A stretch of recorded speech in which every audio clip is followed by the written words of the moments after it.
खेल मंत्री जो हैं उन्होंने अनुराग ठाकुर ने कहा है कि गंभीर मामला है। क्या 12 साल के अंदर एक भी सेक्सुअल हरेसमेंट का कोई केस वहां पर आया है?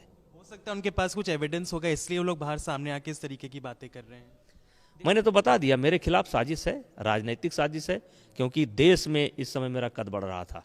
रेसलिंग फेडरेशन ऑफ इंडिया में जो तूफान आया हुआ है उस पर और चर्चा के लिए सभी आरोपों से घिरे हुए गोंडा के सांसद और फेडरेशन के हेड ब्रजभूषण शरण सिंह जी हमारे साथ हैं। सर, आपसे जानना चाहेंगे पहले तो कि आपकी इन तमाम आरोपों के बारे में क्या प्रतिक्रिया। आप मीडिया से बात कर रहे हैं लेकिन बीबीसी से आपका पहला इंटरव्यू, तो हम जानना चाहेंगे कि आप अपनी सफाई में क्या कहना चाहेंगे। यही खिलाड़ी आज के 15 दिन पहले तक मेरी तारीफ करते थे और तमाम वीडियो पड़े हुए हैं। जो नेशनल पॉलिसी हमने बनाई, जो भी मीडिया पर पड़ी हुई है, वो सब भी इन लोगों को जानकारी में दे करके बनाई गई। देश की कुश्ती के लिए जो प्रोसीजर होता है सबको फॉलो किया गया। अचानक उस पॉलिसी में था कि जो भी खिलाड़ी हो, कोई भी हो, नेशनल हो, इंटरनेशनल हो, ओलंपियन हो, उसको एक चैंपियनशिप लड़नी पड़ेगी। और हमारे यहाँ 2 चैंपियनशिप की व्यवस्था है, एक नेशनल चैंपियनशिप, एक ओपन नेशनल चैंपियनशिप, जो आज आपके सामने होने जा रही है। कि भाई अगर उसमें आपकी तबीयत खराब थी तो आप इसमें लड़ लीजिए, लेकिन जो ना नेशनल लड़ेंगे, ना ओपन लड़ेंगे और ना उनके मेडिकल होगा, ना उनका मेडिकल होगा, तो उनको हम इंडिया टीम का हिस्सा नहीं मानेंगे, कैंप में उनका नाम नहीं डालेंगे। यहीं से बात प्रारंभ होती है। और फिर जितने लोग हैं ये ओपन और नेशनल नहीं लड़ना चाहते हैं, ये ओपन और का आरोप है उनके खिलाफ। नहीं, आरोप नहीं, सब जानते हैं। और ये सब टॉप के खिलाड़ी हैं, ये सब भारत सरकार के टॉप के खिलाड़ी हैं, सारी सुविधा उठाते हैं, विदेशों में ट्रेनिंग करते हैं।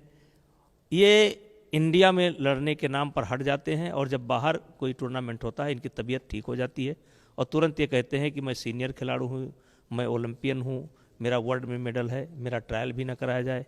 अगर मजबूरी में ट्रायल कराया भी जाए तो पहले देश के बच्चों का अलग से ट्रायल कराया जाए। तो मतलब विनेश फोगाट, साक्षी मलिक कोई ट्रायल्स नहीं देना चाहते हैं, नेशनल्स नहीं खेलना चाहता है। नेशनल नहीं लड़ना चाहते, नेशनल नहीं लड़ना चाहते। उन्होंने आपसे कहा है ये नेशनल नहीं लड़ना चाहते हैं। आपसे क्या, ये तो सब मीडिया में पड़ा हुआ है।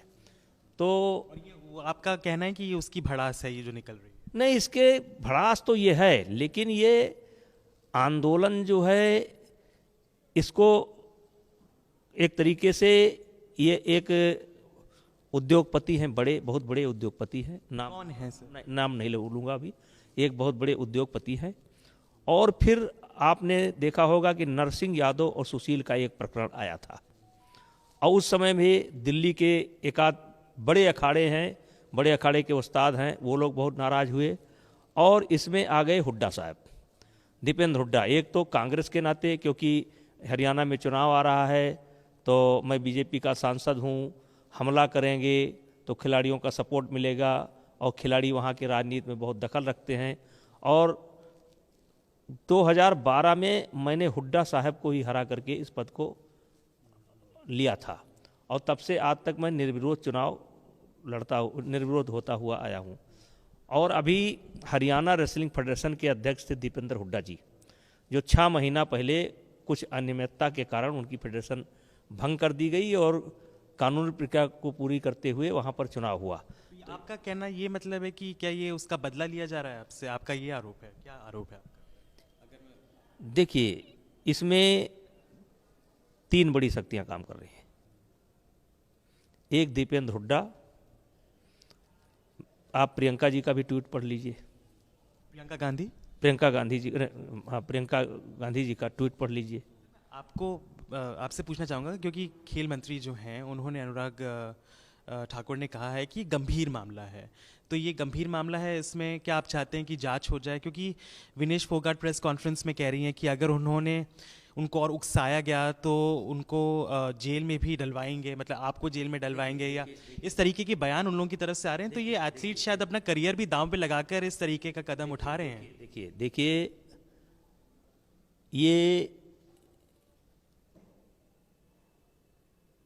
ये आरोप जब लगाया था, अच्छा होता कि वो किसी का नाम लेकर के आते। कौन है, समय क्या है, तारीख क्या है, कहाँ पर हुआ और प्रूफ। एक सरसरी निगाह में आपने कोचों से लेकर के और सारे फेडरेशन पर आरोप लगा दिया। आपने साई के कैंप को ऐसे जैसे बता दिया कि जैसे वहाँ एक भी धंधा होता हो। और मैं, चूँकि आप बहुत प्रतिष्ठित अखबार से संबंध रखते हैं, देश के बड़े प्रतिष्ठित अखबार से आपका संबंध है, मीडिया से आपका संबंध है। हमारे यहाँ एक सेक्सुअल हरासमेंट की कमेटी है। उस कमेटी में 2 मेंबर हैं। कौन है वो नेम? एक जयप्रकाश पहलवान ओलंपियन है, दूसरी साक्षी मलिक। और साक्षी मलिक खुद कैंप में है। वो तो खुद बयान दे रही हैं इसके अंदर। तो वही तो हो सकता है उनके पास कुछ एविडेंस होगा, इसलिए वो लोग बाहर सामने आके इस तरीके की बातें कर रहे हैं। देखिए, क्या वो हो सकता है वो मैकेनिज्म काम नहीं किया हो, क्योंकि इन कमिटीज़ के बारे में हमेशा ये भी चर्चा होती है कि इफेक्टिव नहीं होती है या सुनवाई नहीं होती है। चलिए मानते हैं। देखिए, जो कैंप लगता है वो साई के कैंपस में लगता है। साई का कैंपस होता है, वहाँ पर जो स्पोर्ट ऑफ अथॉरिटी जो इंडिया है उसका एक डिप्टी डायरेक्टर बैठता है।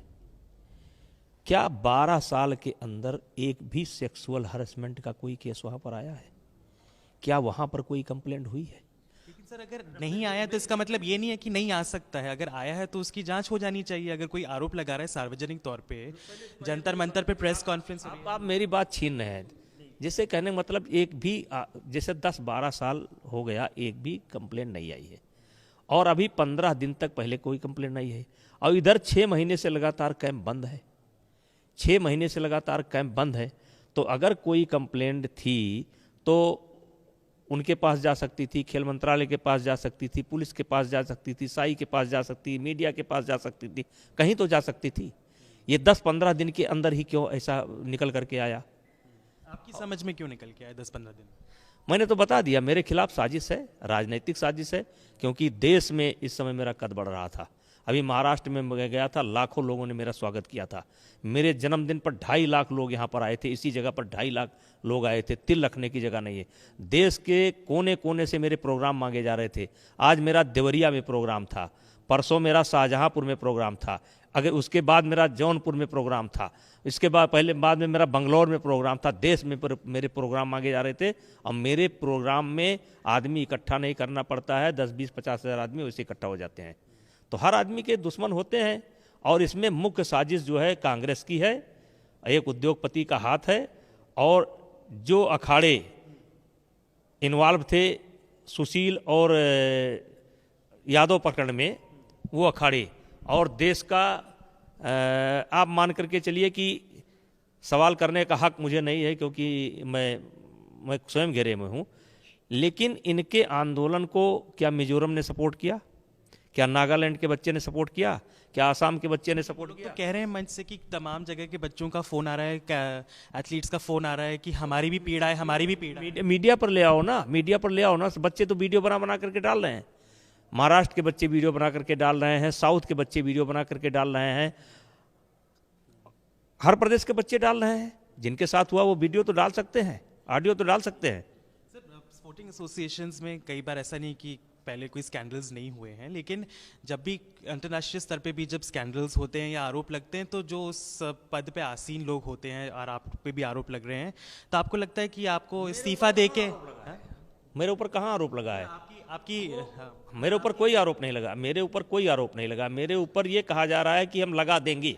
चाहता हूँ कि इस माहौल में आपको लगता है कि आप थोड़ा पद से अलग हो जाए, एक निष्पक्ष जांच हो जाए, सरकार इसमें कोई कदम उठाए? इसके लिए क्या है, प्रोसीजर क्या है कि ऐसे तो कुश्ती को उठा कर कहीं फेंका नहीं जा सकता है।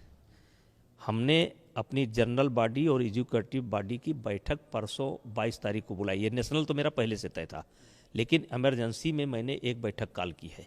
और बैठक कॉल की है जो 22 तारीख को होनी है, यही अयोध्या में होगी, 22 तारीख को होगी। उस बैठक में हम अपने लोगों से बात करके ही फैसला ले सकते हैं। हम स्वयं कोई फैसला नहीं ले सकते। मतलब आपको आपकी बॉडी एम्पावर करेगी कोई फैसला? हाँ, मेरी बॉडी कहेगी या सलाह देगी। पता है कुछ नहीं कर सकते, पता नहीं कर सकते, वो सलाह देगी कि आपको क्या करना चाहिए। मीटिंग कब करने वाले? परसों। कहाँ पे? अयोध्या में। अच्छा, और इसमें कितने सदस्य आएंगे रेसलिंग फेडरेशन के? देश के लगभग सारे प्रांतों के लोग आ रहे हैं, लगभग सब। अंदाजन कितनी संख्या होगी? हमको लगता है 30 के आसपास। अच्छा, और वो फिर तय करेंगे कि इसके आगे क्या चाहिए। हाँ, तो ये आपका फैसला नहीं है? आपके नहीं, ये हमारे एक परिवार है, हमारा एक कुश्ती का परिवार है, जिसमें हर राज्य के लोग जुड़े हैं और सब हम लोग बैठेंगे, आपस में मिलकर के फैसला करेंगे, जैसा उनका निर्देश होगा वैसा करेंगे। मतलब सरकार की तरफ से, खेल मंत्री की तरफ से कोई आपका कम्युनिकेशन की मेरा कोई नहीं, कल वार्ता हो रही थी देर रात तक, वो भी कुछ खास निष्कर्ष नहीं मेरा कोई नहीं, मेरी कोई किसी से बात नहीं। नेतृत्व से, पार्टी आला कमान से, या मैं कटघरे में हूँ और ये लड़ाई मुझे स्वयं लड़नी पड़ेगी। आरोप मेरे ऊपर है, ये लड़ाई मुझे स्वयं लड़नी पड़ेगी। लेकिन सब आपको हटाने की मांग कर रहे हैं, तो आपको लगता है कि अपनी छवि बचाने के लिए, अगर आप लगता है कि आप बेदाग हैं, तो आप अलग हो जाएं और जांच हो जाए जो भी जांच होनी है? प्रोसीजर है ना, अगर अलग होना है तो उसका भी एक प्रोसीजर है ना, तरीका है ना। अब जैसे प्रोसीजर तो ये है कि मीटिंग बुलाने के लिए ही हमें 21 दिन का समय चाहिए था, लेकिन हमने आनंद फानंद में 3 दिन के अंदर मीटिंग बुला ली, 3 दिन के अंदर मीटिंग बुला ली, और मीटिंग बुला करके हम बैठेंगे, फैसला लेंगे। वो तो होता है 21 दिन का नोटिस देना पड़ता है आप किसी, क्योंकि देश के कोने कोने से आते हैं लोग, 21 दिन के नोटिस पर लोग आते हैं, लेकिन हमने 3 दिन के अंदर उस बैठक को बुला लिया और उसका एक तरीका है, परसों बात करेंगे। लेकिन क्योंकि अभी अंतर्राष्ट्रीय स्तर पे भी इसकी चर्चा हो रही है, क्योंकि स्पोर्ट्स में इस तरीके का अगर एलिगेशन लगता है तो उसको बहुत गंभीरता से लिया जाता है, तो इसमें आपको लगता है कि फेडरेशन की रेपुटेशन को रिस्टोर करने के लिए, उसको कायम रखने के लिए आपको थोड़ा अलग हो जाना चाहिए? इसको बहुत गंभीरता से लिया जाना चाहिए, इसकी जांच होनी चाहिए, स्वतंत्र एजेंसी से जांच होनी चाहिए। और आपके नज़रिए में कौन सी एजेंसी स्वतंत्र है? और कैंप में हमारे कार्यकाल में जितने भी बच्चे रहे हैं, मैं चाहूँगा वो एजेंसी सब बच्चों से बयान ले, उनका फ़ोन एड्रेस मैं दे दूंगा, सारे बच्चों से बयान ले, सारे बच्चों का फ़ोन और एड्रेस मैं दे दूंगा। लेकिन अभी आप इस्तीफा देने के मूड में नहीं है? बता चुके। शुक्रिया बीबीसी से बात करने के लिए। तो ये थे सांसद गोंडा ब्रजभूषण शरण सिंह, और वो कह रहे हैं कि उसका एक प्रोसीजर है, अगर उनको उस पद से अलग होना होगा तो वो प्रोसीजर के तहत होगा। वो अपनी मीटिंग है वो बुलाएंगे, अयोध्या में 3 दिन में उन्होंने मीटिंग बुलाई है, और उसके बाद ही इसका कुछ निर्णय लिया जाएगा। हालांकि वो अभी आरोपों को एक तरीके से बेबुनियाद बता रहे हैं और कह रहे हैं कि अभी जो कुछ भी आरोप सामने आ रहे हैं उन्होंने उससे जुड़े कोई सबूत नहीं देखे हैं सार्वजनिक तौर पर। गोंडा से अनुराग और शुभम वर्मा के साथ अनंत जनाने।